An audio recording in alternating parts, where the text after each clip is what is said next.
اگر کوئی بندہ سنتیں پڑھ رہا ہو اور جماعت کھڑی ہو جائے، جیسے ظہر کی سنتیں پڑھ رہا ہے اور جماعت کھڑی ہو جائے، جمعے کی سنتیں پڑھ رہا ہے اور جماعت کھڑی ہو جائے، عصر کی عشاء کی سنتیں پڑھ رہا ہے اور جماعت کھڑی ہو جائے، تو کن صورتوں میں وہ سنتیں چھوڑ کر جماعت کو جوائن کرے گا اور کن صورتوں میں وہ سنتیں مکمل کر کے جماعت کو جوائن کرے گا؟ یہ شرعی مسئلہ ہم نے ڈسکس کرنا ہے۔ تو دیکھیں، اس کی علماء نے 3 صورتیں ہمیں ارشاد فرمائی ہیں۔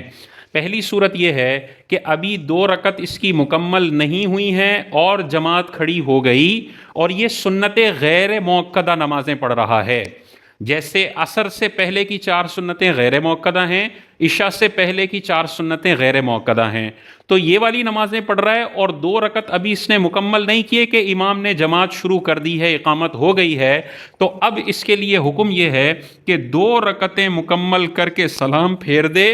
اور فوراً امام کو جوائن کر لے۔ اب یہ 4 پوری سنتیں غیر موقدہ نہیں پڑھ سکتا، اس کو 2 پر سلام پھیرنا ہے اور امام کو جوائن کرنا ہوگا۔ پہلی صورت ہو گئی۔ دوسری صورت یہ ہے کہ یہ 2 رکعت ابھی اس نے مکمل نہیں کی ہے، لیکن یہ سنت موقدہ نماز پڑھ رہا ہے۔ جیسے ظہر سے پہلے کی جو 4 سنتیں ہیں یہ سنت موقدہ ہوتی ہیں، تو ظہر سے پہلے کی کوئی 4 سنتیں پڑھ رہا ہے، ابھی 1 رکعت مکمل کی تھی، کوئی کہ اقامت کھڑی ہو گئی ہے، تو اب یہ کیا کرے گا؟ یہ 2 پہ سلام پھیرے گا یا 4 مکمل کرے گا یا فوراً توڑے گا؟ تو اس میں 2 موقف ہمیں نظر آتے ہیں، اور ان میں افضل موقف یہ ہے کہ یہ 4 رکعتیں مکمل کرے گا سنتیں، اور پھر امام کو جماعت میں جوائن کرے گا۔ لیکن ایک اور قول ہے جس پر بھی بڑے بڑے علماء نے فتویٰ دیا ہے، اور وہ یہ قول ہے کہ یہ 2 پر ہی سلام پھیر لے گا، امام کو فوراً جوائن کرے گا، اور امام کو جوائن کرنے کے بعد یہ جو 4 سنتیں پہلے کی ہیں وہ بعد میں پڑھے گا، اور پہلے والی جو 2 سنتیں ہیں وہ نفل میں کنورٹ ہو جائیں گی۔ تو دونوں طرف بڑے بڑے علماء ہیں، دونوں موقف بڑے شاندار اور مضبوط ہیں، لیکن ان میں افضل موقف جو ہمارے اکابرین نے اختیار فرمایا ہے وہ یہ ہے کہ ظہر کی 4 سنتیں بندہ پڑھ رہا ہو، 2 ابھی مکمل نہیں کی ہیں کہ امام نے جماعت کھڑی کر لی، تو اب یہ ظہر کی 4 سنتیں مکمل کرے گا اور پھر امام کو جوائن کرے گا۔ لیکن اگر کوئی 2 پر بھی سلام پھیر دیتا ہے اور امام کو جوائن کر لیتا ہے تو یہ بھی بالکل جائز ہے، لیکن اب اس کو بعد میں 4 سنتیں پڑھنی پڑیں گی۔ یہ 2 صورتیں تو تب ہیں جب 2 رکعت ابھی مکمل نہیں ہوئے کہ امام نے جماعت کھڑی کر لی ہے۔ تیسری اور آخری صورت یہ ہے کہ اس نے 2 رکعت مکمل کر کے تیسری کے لیے کھڑا ہو گیا ہے، 3 رکعتیں تیسری رکعت اس نے شروع کر دی ہے،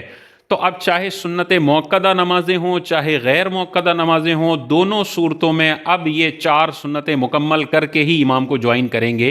کیونکہ جب تیسری شروع ہو گئی تو اب ان 2 رکعتوں کو باطل کرنا یہ جائز نہیں ہے۔ وہ 2 رکعتیں بھی مکمل کریں گے، 4 رکعتیں بھی مکمل کریں گے، اور پھر امام کو جوائن کریں گے، یہی ان کے لیے حکم ہے۔ تو 2 رکعت سے پہلے امام جماعت شروع کر دیتا ہے تو عصر اور عشاء میں 2 پہ سلام پھیر کے امام کو جوائن کریں، ظہر میں 2 پہ بھی کر سکتے ہیں اور 4 مکمل بھی کر سکتے ہیں، بہتر ہے 4 مکمل کر لیں، اور اگر تیسری کے لیے سنتوں میں کھڑے ہو گئے تو اب حکم یہ ہے کہ 4 رکعتیں مکمل کریں، پھر عصر کی جماعت میں، ظہر کی جماعت میں، عشاء کی جماعت میں امام کو جوائن کر سکتے ہیں۔ اور فجر کی سنتوں کا بھی یہی حکم ہے کہ وہ تو ہیں ہی 2 رکعتیں، تو یہاں پر بھی ہم 2 پہ سلام پھیرنے کا کہہ رہے ہیں، تو وہاں پہ بھی یہ نہیں کہ 1 رکعت میں سلام پھیر کے امام کو جوائن کر لیں، نہیں، بلکہ جیسا باقی نمازوں میں حکم ہے کہ 2 رکعتیں مکمل کر کے امام کو جوائن کرے گا، تو فجر میں بھی 2 رکعتیں مکمل کر کے پھر امام کو جوائن کر لے گا۔